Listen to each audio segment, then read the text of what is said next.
তখন আমরা বলেছি এটাকে রেফারেন্স করে যে একইভাবে গত 10 মাসে এই অন্তর্বর্তীকালীন সরকারের একটা আমলনামার খতিয়ান বাংলাদেশের জনগণের কাছে দেয়া দরকার। এইটা অন্তর্বর্তীকালীন সরকারের পুরোটা মিলে একটা যেমন দেয়া দরকার, আইন উপদেষ্টার মতো ডিপার্টমেন্ট ধরে ধরে প্রত্যেক উপদেষ্টার আমলনামার কাজের একটা খতিয়ান দেওয়া দরকার যে তারা আসলে কী কী অ্যাচিভ করেছে, এবং তখন ওটা আমাদের জবাবদিহিতার জন্য, স্বচ্ছতার জন্য জরুরি হবে তাদেরকে জবাবদিহিতা করবার জন্য।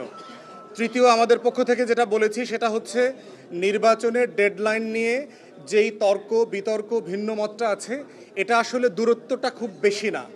এখানে যতটুকু না সময়ের গ্যাপ আছে তার থেকে হচ্ছে মনস্তাত্ত্বিক দূরত্বটা একটু বেশি, এবং সেটা আমরা বিশ্বাস করি ডিসেম্বর থেকে জুনের ভিতরে যেই তারিখটাই হোক সেটা আলোচনা সাপেক্ষে সমন্বয় করে সবার সাথে পরামর্শ এবং ঐক্যমতের ভিত্তিতে একটা দিন তারিখে আসা সম্ভব বলে আমরা বিশ্বাস করি। জাতীয় ঐক্যমত কমিশনে প্রথম কথা বলেছি হচ্ছে যে গত ডিসেম্বরে যখন এই ঐক্যমত কমিশনের গঠনের প্রক্রিয়ার কথা বলা হয় মাননীয় প্রধান উপদেষ্টার পক্ষ থেকে, তখন এই কাজটা কিভাবে হবে তার একটা ফ্রেমওয়ার্ক তৈরি করার প্রয়োজন ছিল।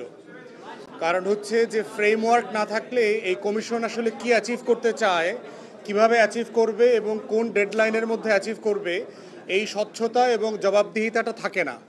তো সেই জায়গাতে আমরা মাননীয় প্রধান উপদেষ্টাকে বলেছি এবং যিনি ডেপুটি ভাইস চেয়ারম্যান যিনি আছেন কমিশনের তাকেও রিকোয়েস্ট করেছি যে আপনারা ঐক্যমত কমিশন আসলে কি অ্যাচিভ করতে চান সেটার একটা লিখিত ফ্রেমওয়ার্ক তৈরি করা দরকার।